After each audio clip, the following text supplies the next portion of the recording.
मित्रों नमस्कार। विश्व मूल निवासी दिवस की हार्दिक बधाई।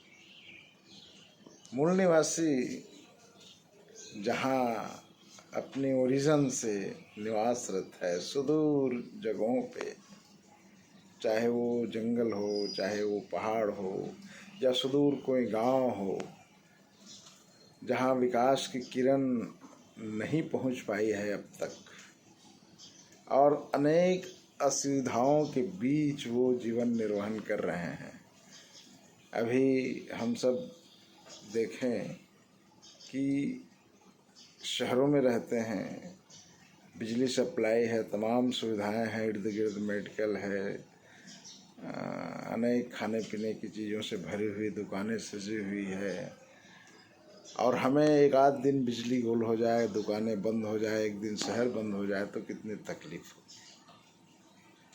लेकिन वे लोग जो जिनके पास कोई विकल्प ही नहीं है, बिजली नहीं है, कहीं दुकानें नहीं हैं, या है भी तो उनके पास पैसे नहीं हैं, इसके बावजूद वे प्रकृति के सानिध्य में इतने खुश मिजाज ज़िंदगी जीते हैं, शिकायतें नहीं होती। तो ऐसे मूल निवासियों के प्रति हम कृतज्ञता ज्ञापित करते हैं कि उनसे प्रेरणा लेते हैं जीने के लिए, कि कैसे कम चीज़ों में हम अपने जीवन को आनंदित होकर के जी सकें। आजकल बड़ी बड़ी उपलब्धियों को हासिल किए हुए लोग वापस उस जगह पे, नेचर की जगह पे जाने लगे हैं।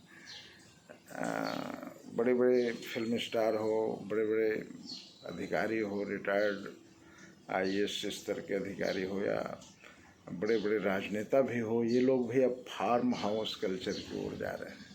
सुदूर गांव में या वन प्रांतर में छोटे छोटे फार्म हाउस बना रहे हैं। जिनके पास पैसे, वो बहुत बड़ी फार्म हाउस भी रखे हैं, और वहाँ हेल्दी लाइफ जी रहे हैं, ऑर्गेनिक उगा के जी रहे हैं, नेचर के बीच जी रहे हैं।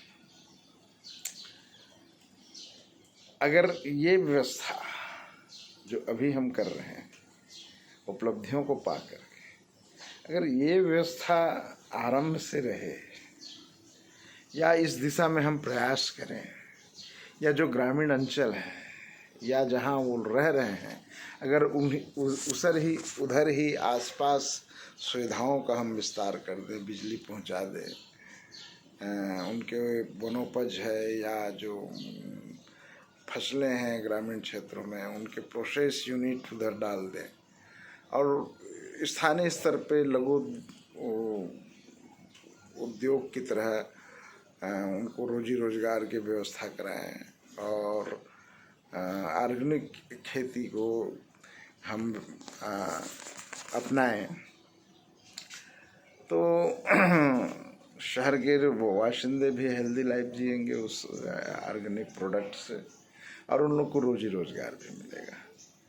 तो मिलेट्स वगैरह प्रोग्राम का है, या जैसे स्थानीय चीज़ों में जो भी होता है उनके संरक्षण के लिए औषधि प्लांट्स होते हैं, कुछ ऐसे वनोपज हैं जिससे स्वास्थ्यवर्धक चीज़ें या उपयोगी चीज़ें बनाई जाती हैं। उन सब चीज़ों के उत्पादन संरक्षण के हम प्रयास करें। और ग्रामीण अंचलों में एक तरह रम्य जंगल हुआ करते थे पहले, अब वो भाठा टिकरा का जंगल अतिक्रमण के चपेट में आ गए, जनसंख्या बड़ी हो गई है, बढ़ती जा रही है, तो ये एक चुनौती भी है, लेकिन उसको संरक्षित किया जा सकता है। और आजकल एक प्लानिंग की तरह एक चरणबद्ध तरीके से गाँव को गोद लेकर के उनमें कई ऐसे ज़मीन किसी के नाम ज़्यादा रहता है, किसी के पास नहीं है, तो उसको थोड़ी सी सीलिंग एक्ट जैसे पिछले समय चला था उस तरह से करके, और सरकारी ज़मीन पर औषधि युक्त पौधे या ऑर्गेनिक खेती के लिए, सामूहिक खेती के लिए कुछ ऐसा उद्यम रखें, तो निसंदेह है एक नई शुरुआत होगी विकास की। जरूरी नहीं है कि हमें लाभ ही कमाना हो, बहुत सारी चीज़ें हैं। पशुधन संरक्षण के लिए जैसे गोठान योजना वगैरह है, या इस तरह से चीज़ें लाई जा सकती है। और सार्वजनिक उपक्रम की ओर हमको जाना चाहिए। निजीकरण ने देश को तो बर्बाद किया। डेवलपमेंट दिखता जरूर है, लेकिन व्यक्ति अपने विकास के लिए चीज़ों को गुणवत्ता विहीन करते जा रहा है। बम्पर प्रोडक्ट कर रहे हैं, या निर्माण में भी देखिए बिल्कुल 20 साल 30 साल में पुल बन के टूटते जा रहा है। फैक्ट्रियां में कई प्रोडक्ट आ रहे हैं प्लास्टिक की या स्टील की या जो भी है, और वो मानक पे तय बन रहा है नहीं बन रहा है। इतनी तरह की चीज़ें उपलब्ध हैं जिनकी में गुणवत्ता विहीन है वो। तो लाभ कमाने के लिए मनमाना वो किसी तरह से वो उपयोग कर रहे हैं, उनके ऊपर नियंत्रण नहीं। अब वो हमको लाभ अर्जित करके जीएसटी दे रहा है, टैक्स दे रहा है, तो हमें ऐसा लगता है कि ये बहुत अच्छा हो रहा है।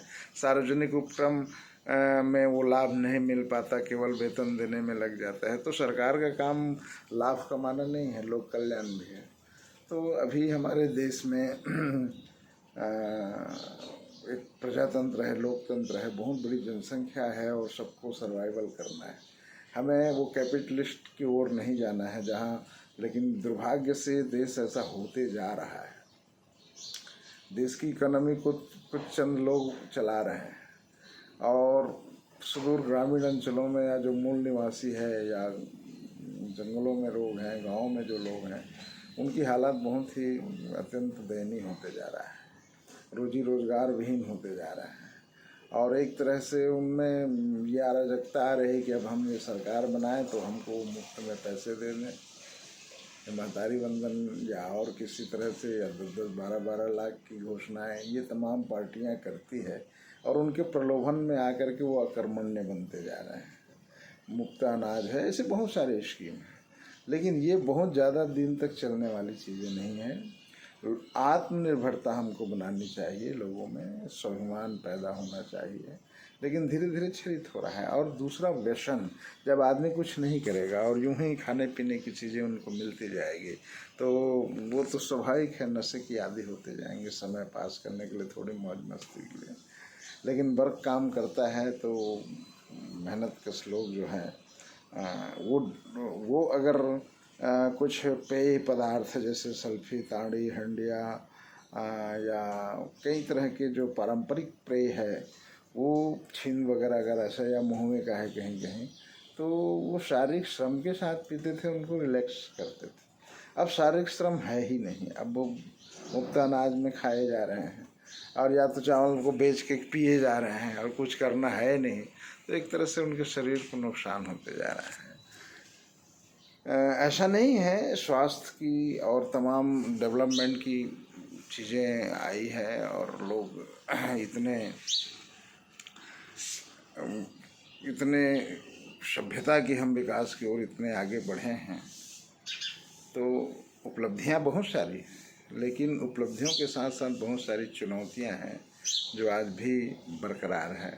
संप्रदायवाद, जातिवाद, भेदभाव, एक दूसरे से श्रेष्ठता की होड़, और कई तरह की बातें हैं। किसी समुदाय को मुख्य धारा में लाने के लिए जो रिजर्वेशन पॉलिसीज़ हैं, उनके ऊपर प्रश्न उठने लगे हैं।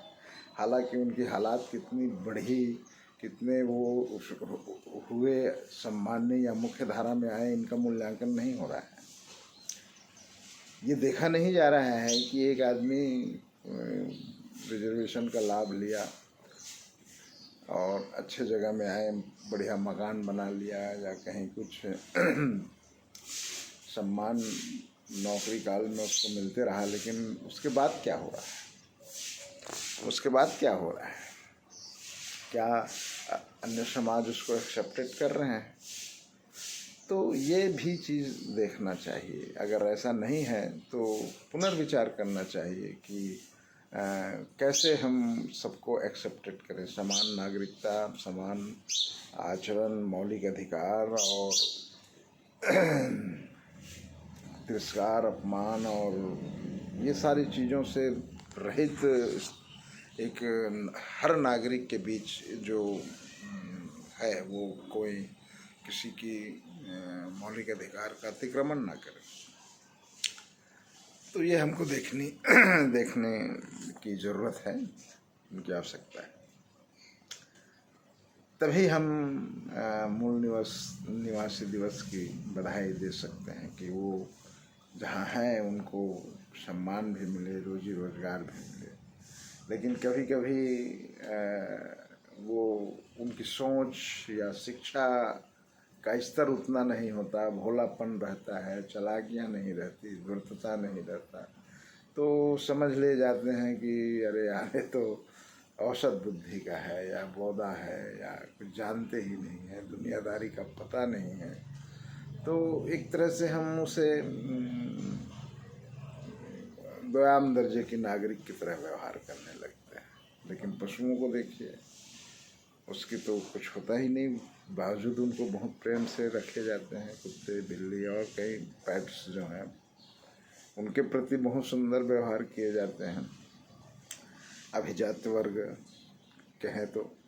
और लेकिन वही इन मूल निवासियों के साथ दुर्व्यवहार करते हैं। उनके कपड़े, उनके लिबास, उनकी भाषा, उनकी रहन सहन, उनके खान पान के ऊपर अभद्र टिप्पणियाँ भी आती है, उद्वेलित भी होते हैं कहीं कहीं, और संज्ञान में आता है तो पता चलता है, और कई ऐसी चीज़ें तो संज्ञान में आता ही नहीं।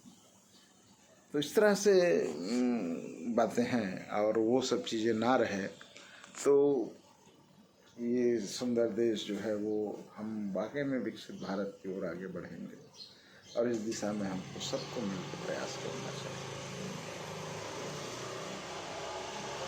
आज मूल निवासी दिवस में यही मेरा संदेश है।